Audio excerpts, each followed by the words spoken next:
Ladies and gentlemen, welcome to the season finale of season 1, The Light Leadership Diaries. Today we're doing episode number 10, and welcome to part 2. So it's really important that you grab a pen, a paper, whatever you want to use, any instrument or device that you need to use to really ensure that you capture, the content that we're going to be discussing with these wonderful guests. I hope that you're ready to take it all in, learn, grow, and this is not just going to grow you in your workspace, but also in your personal capacity as well. So sit back, relax, and enjoy the conversations. Let me take this time to shine my light, shine the lights, shine the lights.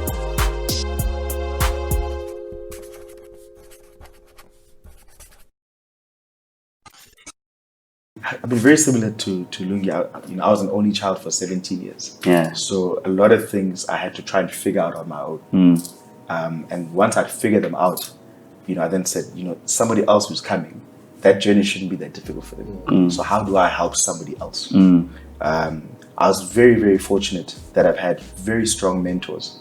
And these mentors, very similar to you, Lunga, handpicked me. I mean, my first interview, my first job as a sales rep trainee at SAB, I was recruited by a gentleman, Velapi Rachefula, Bravi, as we officially call him.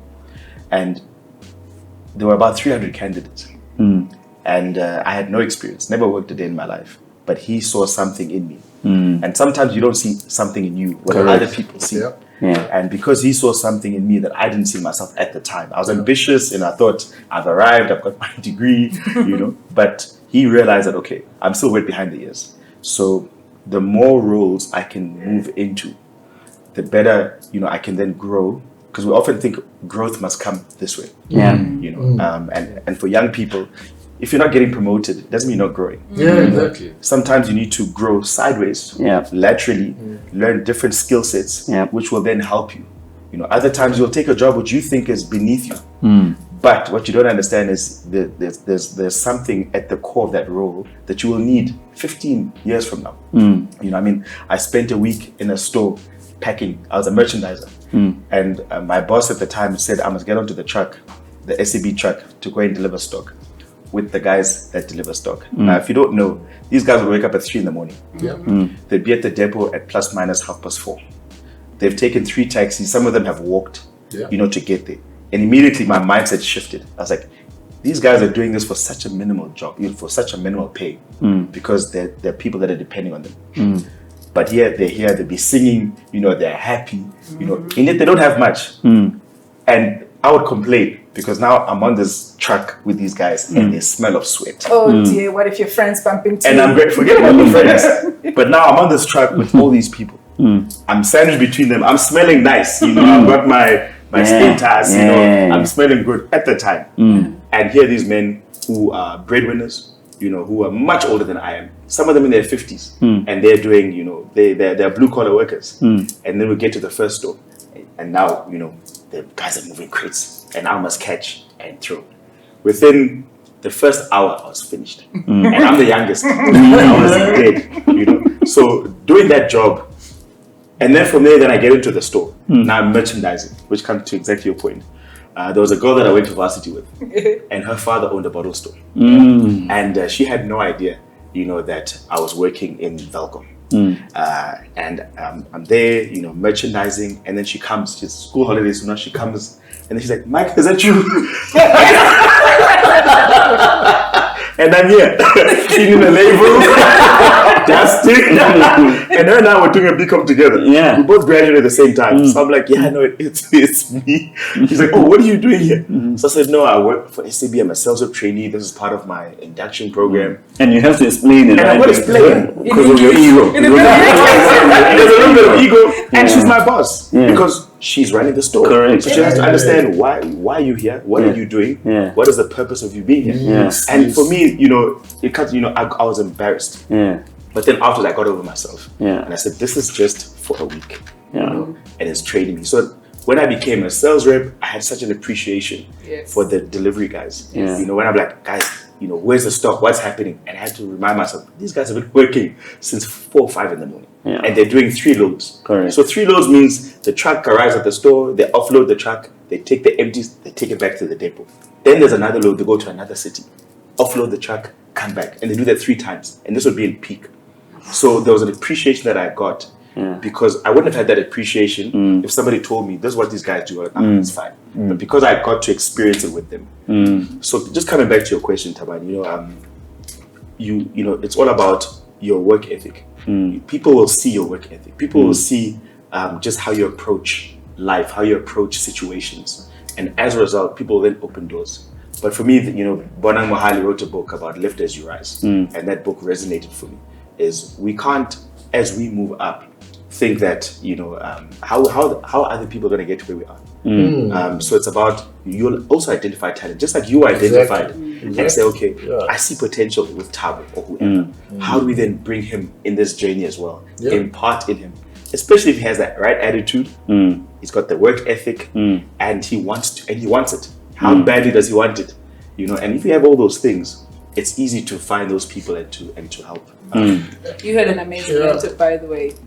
The guy, Bragi, is an amazing job for CCBSA, transforming the agenda with even women in the last 2 years. I think he's won 2 awards, 2 years in a row on gender, transforming the world. He's amazing. Just me also sucking up. But really, you have an amazing mentor. You're only meant to And you know what, Mark, I think you're saying something quite profound for me. The work ethic. It's very important in anyone's career, right? And for me, this is something that I keep asking myself a question. When we were growing up, right? Or at varsity. I look at me. When I started working at the age of 15, right? At the age of 15, working in a Chinese shop, selling these Chinese bags that would come in. And from there, I went, and to your point, packed clothing, like folding clothing at Hilton Mina. But I didn't know, little did I know that whatever I was doing at that point in time was actually teaching me. And for me, I just wish that the youth of today can be as hungry as we were in the olden days, because I just feel that people see people having achieved certain things or having been in formal employment, forgetting that being employed or getting a skill, that's something that actually makes you lose yourself.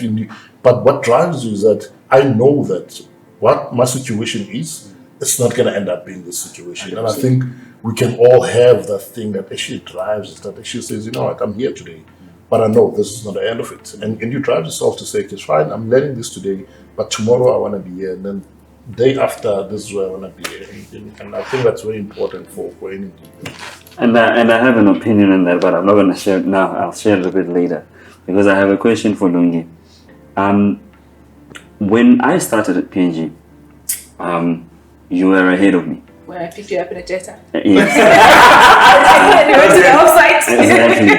And I almost missed my flight, but we'll leave that. But oh my God, I've known you for too long. But and then you left and went to Virgin Mobile. Then you came back, and when you came back, you are now behind me. Yet somehow that coaching and mentoring never stopped, right? And it's one of the things I was telling Michael earlier on, that for me, it was so inspiring. It taught me that the coaching and development is not up or down or whatever, it's from everywhere. But for me, it was, you never changed in terms of still the desire for me to succeed, right? If it was anyone else, they would have come back and gone, no, but I know more than this person was, or I've got more experience than this person was. Like, now they're ahead of me, why would I want them to succeed, etc. But for you, you still continued to still coach me. You may not have realized it, right? But in terms of when we are having the conversations, and even after I got promoted to team leader, right, ahead of you again, you never stopped. You were still there, holding me accountable to the decisions that were being made at the LT level. What kept that? What made that? Because anyone else would have said, no, it's fine. Yeah, you see her now. He thinks he's senior. Yeah. It's fine. You know enough. Yeah, you know enough. You know what I mean? I don't know, maybe I like you. I'm kidding. I still like you That was now. a good thing. My little brother. I'm kidding. Yeah. I don't know. I think it's sometimes sometimes the surface of the moves we do may look different to certain people as how do I put it, is whether you're taking a step backwards or a step to the side. One of you said something about all the moves that you take are some collection of things that goes towards your skill. 100%. So for me, first as an individual, I like certain things. I have this thing where I just like things and I'm obsessed with it and I want to do it. Yeah. I've never been to Cuba, but I want to go to Cuba. I learned Spanish about several years ago because, at some point when I go to Cuba, I'm going to speak it. Hablo en Spanish, whatever it is. Yeah. When I took the opportunity at Virgin, I wanted to be in marketing at that point in time. And I went there for the experience, etc. And when I came back and you guys were still going strong. And in my head, it wasn't registering as now these guys are ahead of me or I've missed out kind of thing. In my head, I was kind of where I was meant to be. I was putting together a certain thing of skills. Yes, there were points I think when I would get frustrated, not with your moves, but with certain moves in the business, which is why I would then hold you accountable to say, guys, make sure that the agenda still moves forward. But if you don't make things personal about other people's successes, then you're happy for everybody succeeding. That's why you're able to have the same conversations you had, whether the person is ahead of you, behind you, a peer. It doesn't matter. It's really for me about knowing what the bigger agenda is, but more caring about people as individuals. If we had the conversations and we're having the conversations about coaching each other, growing each other, I don't think it has to stop because you now make more money than me or whatever it is. It holds no value. It's what are we trying to achieve as a collective, as young Black professionals, as people who have families to feed, people who have siblings to inspire, people who are moving the agenda forward together in whatever spectrum. What is the conversation that we should be having and how do we keep it going? So basing it on where is the other person now, I think is also in the bigger scheme how sometimes our struggles fall backwards because now you've pinned the agenda to this person is now better than me or I'm now better than this person. And then the agendas or the conversation stops. But building genuine relationships first, understanding the genuine conversation that you guys are building towards, and the genuine things that the person wants for their lives is what, for me, is what keeps the conversation alive and what doesn't change it. I think if I bumped into you 20 years from now and you're a global CEO of something, nothing has changed for me. I understand what you're trying to do. I understand who you are. And I understand the role that you play in my life, in the community that we're talking about. Thus, it is that conversation that continues. How do you grow? How do you, kick more back? If I can put it that way, wherever you are, represent us. Because at the end of the day, when you succeed, you are representing us. Wherever any one of us goes, represent us, grow more people. Yeah, you can't afford to fail. Right. I think that's the spirit that we have to have for all of us. It's like wherever each one of us has been placed, all of us have to support that person to make sure that person doesn't fail and is then able to open doors for the rest of us or 100%. Others as well. Because if that person fails, then it's like, you see, we try to give them an opportunity and things just go sideways. No, let's make sure that person succeeds. Let's support that person. Let's grow the person and we all grow. Because for me, that's I told Michael, that's one of the things that really shaped the way I think about coaching and mentoring. In terms of mentoring and coaching is not linear. It's 360. And it really helped me. So thank you for that. And with Lunga, just another example. I think from a coaching perspective, that was indirect, right? we were at Unilever now, and we were talking about negotiation. I remember. Before you moved, you know, and what that conversation taught me was around how do you negotiate? You have to negotiate. You have a salary, or you're moving to a new company. You need to negotiate, etc., etc., etc. But I learned that in terms of really having that mindset when going into offers and whatever.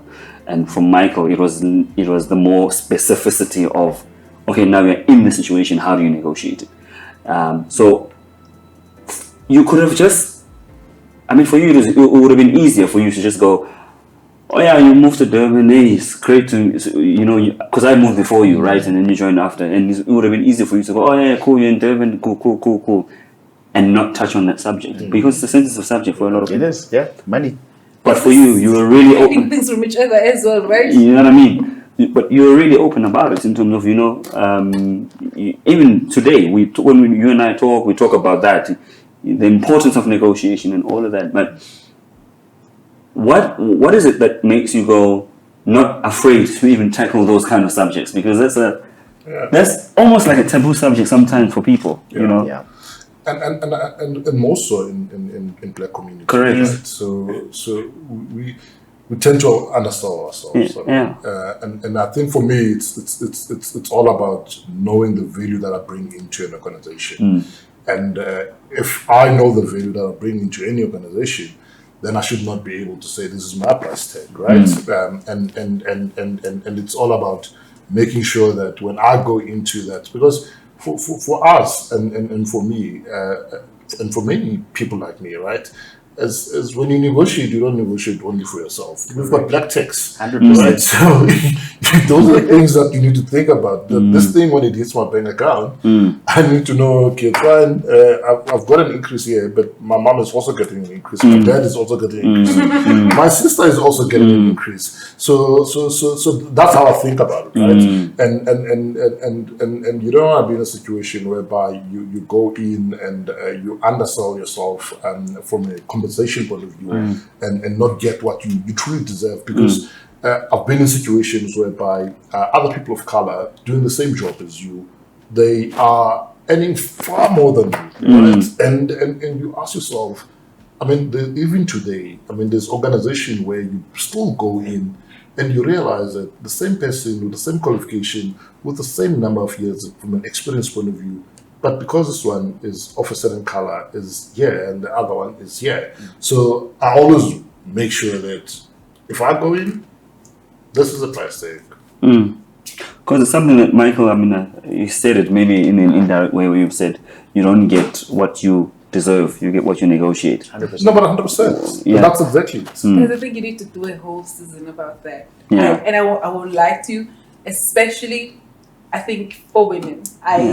Maybe I'm one of those, but I've heard it more and more through other women younger than me, older than me in organizations, and we don't negotiate as black women. It's not our strongest point. It's almost like that's what I'm saying. Maybe you need to do a whole series about that itself, because we don't. Sometimes you're so grateful to be the person who gets there and opens the door. You don't negotiate too much. You're just like, it's fine. Yeah. I'll take it, kind of thing. Whereas, and then when you see what your price tag is with everybody else, and then you're like, but they're taking me for a ride, kind of thing. But it's because we just never negotiated, and I don't know whether it's because of how we're raised to be grateful more than raised to before Mike, just before jumping, Mike, and for me, this is a very sensitive topic for me, because sometimes you're like so grateful that you got the opportunity. Right. You never thought that you were going to get the opportunity. You get the opportunity, like whatever they've given me, all right, and you don't negotiate, right? And for me, I wonder if there is something that organizations can actually do to say, this is the pay scale that the people that are coming in this role should actually be getting. Because I feel that even though organizations know that, okay, cool, we're starting this role at a bar, but other people that have got the same experience than this person are already at 1.5. They won't tell you. So you come in, you want to negotiate, you've probably been paid, 800.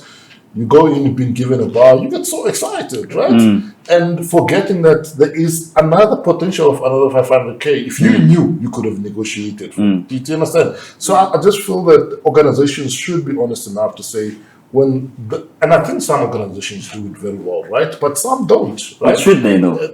And because of cheap labor has always been. I think they should, because you're hiring a lungi or a lunga who's so grateful and so excited to just come in and do the job and do it very well.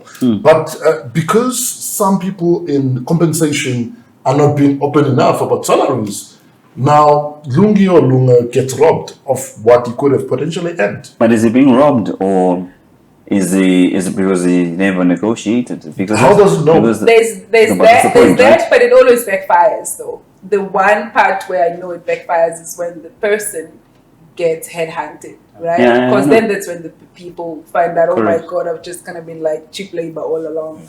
And then it's a whole new discussion. It's like, oh no, we can pay you back. It's like, yeah, but what did you tell me all along? But my point but there's a reason why I'm calling it, because I want to throw it to say, as a business, are you not trying to maximize your investment? Your return on the investment on the person. Can I jump in? Yes, Mike, jump in. When you go and buy a car, you're told that this car, say it's a BMW 320. This car's price tagged at 400,000. That's what they're telling you. Right? You don't know what the costs are. You don't know what the salesperson, what his commission is. You don't know any of that. You've seen this car. You like this car. It's aspirational. You want to drive it. It's comfort. All the features suit what you need. Do you then say, fine, I'll take the car? You sign the document and walk away, or do you negotiate? Now, and you touched on this, Lungi, is that a lot of times women, they see something at face value and they think that's what it is, because that's what they've been told, right? But if your husband went, the very same car, true, right? It's the same situation. Nothing has changed. When he gets there, he's going to say, okay, it's 400,000. Okay, I'd like a discount. Or can you give me a discount? The question is now being posed. Whereas you would just go there, you see it, you're like, it is 400, so I'm going to sign. Because you want it. He still wants it as well, but he wants to say, okay, what else can I get? Or he says, I only have so much. Or he only says, I have throw in extra mags. So now, can you change my mags? So now the conversation completely changes. Because now you're saying, okay, fine, but I like that mag and I want a sunroof. Then the guy's like, okay, so I can't give you the price I can't give you 380, but I'll give you to 400 and I'll throw in the mags and the sunroof. Now there's value that you've gained by just asking the question. Because a lot of times we don't ask the question. And there's also that theory that you don't know what you don't know, which is also true. But like in anything, we come from a home where you say, if you don't know, ask. If you're not sure, ask. If, what's the worst that can happen? What will they say? They'll say no, but you still have the job. So bringing it back to Thabani's question about negotiating is, and what Lungi said, which is absolutely correct. You don't know what the role for the budget is, or rather, you don't know what the budget for the role is. So now, if you don't ask those questions, because in South Africa, unfortunately, South Africa is one of those countries where, when you're going through that process, people ask you, what is your cost to company? Send us your payslip, and that's something that I'm never comfortable about, because I'm saying, but that's personal and confidential. You want to know how much I earn. What do you want to do with that information? Because you know what this role is, you know what the objectives, you know what I need to do, and you want to compensate me X to do this role. If I was spending 500,000 Rand and you think I'm good enough to do this role, and this role is going to pay 1.5 million, why don't you pay me 1.5 million? Instead, what they'll do, exactly what Lunga said, is they'll say, you know what, we'll give you 800,000. Because you now have 300. You had 500. But yet the role pays 1.5. Exactly. But now, if you don't know that, or rather, let me say, you don't know that. If you don't ask the questions, you can't get there. Because they don't have to tell you. They don't have to disclose that. That's my point. Because as a business, remember, if it's your company, and I can pay Thabani to do a service, and he's happy, because your happiness is you signing. You sign, you're saying, I'm happy to do this. Because it's a barter, it's a service. You're providing your time and your expertise. In return, they're paying you for your time and your expertise. So it's a It's a transaction. And that's what it is. But women often handle it not like it's a transaction. And men. And men sometimes. You know? Whereas men who have been through this before, or men who have not worked for one organization, like also some people have worked for one organization their entire career. So once you come in, you know, then they're getting promoted, they're moving around, and that's also fine. It's very difficult to negotiate. I'm not saying it can't, but it's a little bit more challenging. But you can still negotiate to say, when you get promoted, like, okay, we're going to give you 20% more.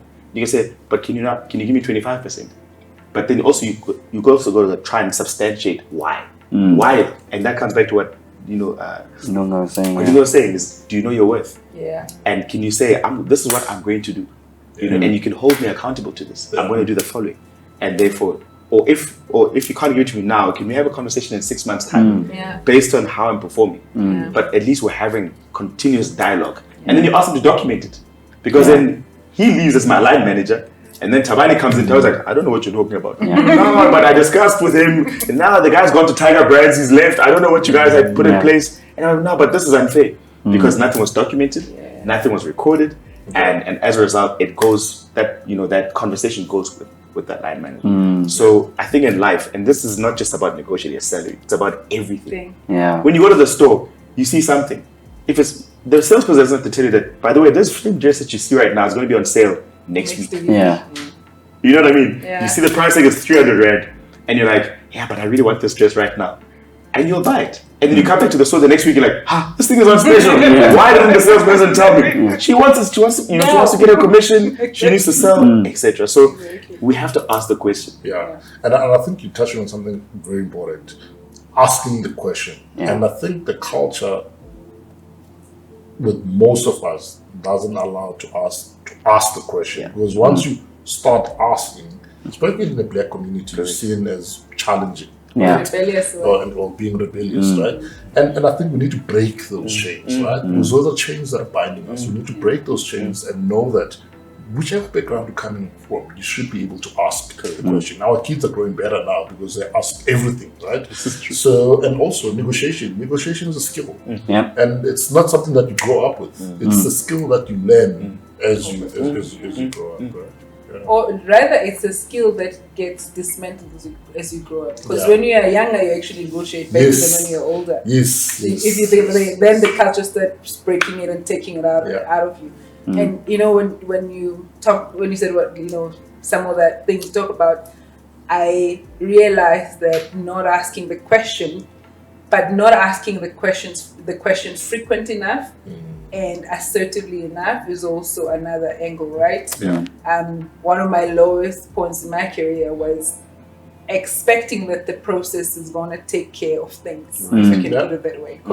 And it never. You know, and then you were like, but process says this is where we should be, guys. Me, I've been putting in the hours. Where are we? And everybody's just like, we'll get back to you. And I'm like, guys, I thought you had this. I thought you were doing your part of the process, and I was doing the part of putting in the results.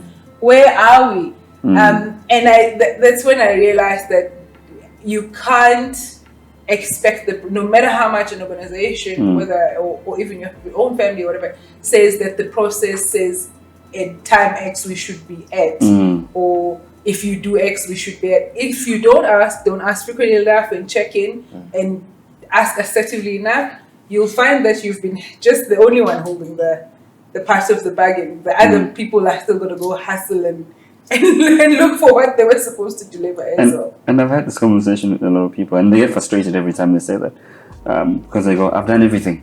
And I go, and then? And they say, no, but I've done everything that I was supposed to do. In fact, I've exceeded on it. And I should be getting this. And I go, okay, then why aren't you getting it? You know? Because the reality is, there's what should happen, and there's what happens. And those are two different things. So what you need to understand is, what do I need to do to get it to happen? And not what I think should. You know what I mean? So, and it's something we have to learn in our careers. I think, for me, reflecting growing up in corporate or even in life, I realized that you kind of have to do a lot of self-reflection work and take notes when, especially when you take a dip and all, but also sometimes when you win, in saying what are these things that I'm weak at that always end up leading to this disappointment. And I think my naivety has always been, I think, the thing that sets you up for expectations. Like, I expect that if I'm holding my end of the bargain, the other person is too.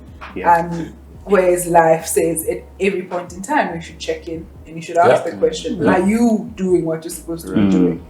Otherwise, that disappointment is what reality minus expectation. It's the truest formula I've come to realize is everybody's almost low in their careers. What was the expectation? What was the reality? And what did you do between the equation to make them merge, to your point? Just to close this, I think, for me, what I want to say is to you as leaders and us as well, is we also have a job to do, knowing what we know. Yeah.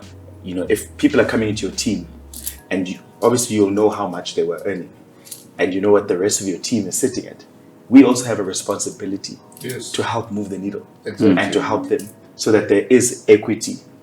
And this is what I found. I mean, I had the privilege of being the chairperson for the Employment Equity Committee in my last job, and I saw the disparities in salary. I got to see that at every level, and I was shocked to see that all the women, even though they do the exact same job, different backgrounds, but they're significantly underpaid.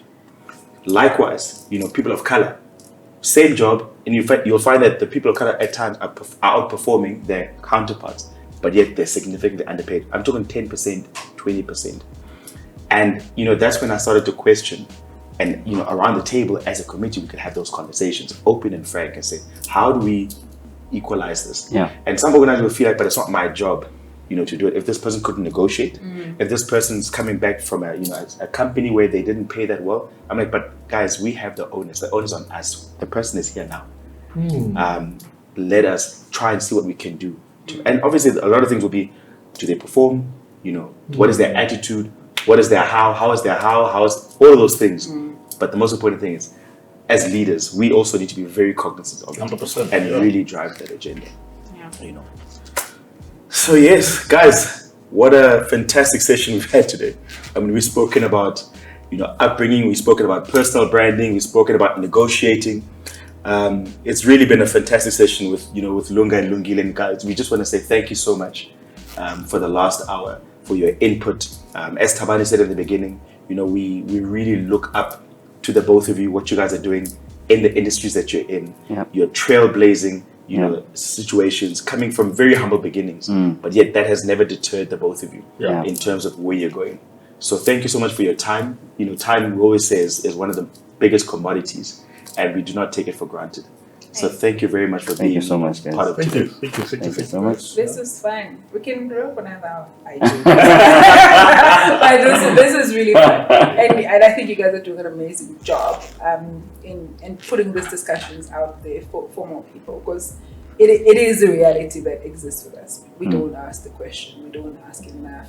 And we avoid things that could have been avoided by our younger versions and our peers happen because we didn't tell them, hey guys, you also have to do this. It's like if you learn, if it happens to you, you learn and you share to others. It doesn't have to be, everybody must just fall and see. Exactly. Lunga, if there's anything you want to leave the audience with, what would that be? No, 100%. I think for me, overall, first, thank you very much for the invite. This is really a great platform to actually share experiences. And I think if there's anything that I can actually leave with the audiences, for everyone and to just go for what they believe in. And you know what, in corporate sometimes there will always be people that say, you can't do it, you can't make it, you can't do that. But what I've always lived with is that if anyone can do it, I can do it. I don't care which background you're coming from, whether you're coming from the poorest of the poor background, your attitude determines your latitude. And I think if we can all live by that, we can get anywhere, right? And just believe in yourself. And if you've got a vision, then if you've got a vision, then you can see it. You just got to push for that vision until you get to where you want to get to. So. Tabani, in closing. Thank you guys. Really appreciate your presence. I've been hunting some of you for a while, but it's great to finally have you. See, rejection. I don't believe in rejection, so I'll keep trying. 100%. So it's good to finally have you, both of you guys here. I think great discussion as per usual. It was actually amazing for the last episode of the season 1. To also have something as tangible around this negotiation piece. 100%. And you heard her, she says, well, maybe we must do a series on negotiation. So Mike and I will talk about that. But I think generally, the points that have been raised today have been really insightful. I've learned myself.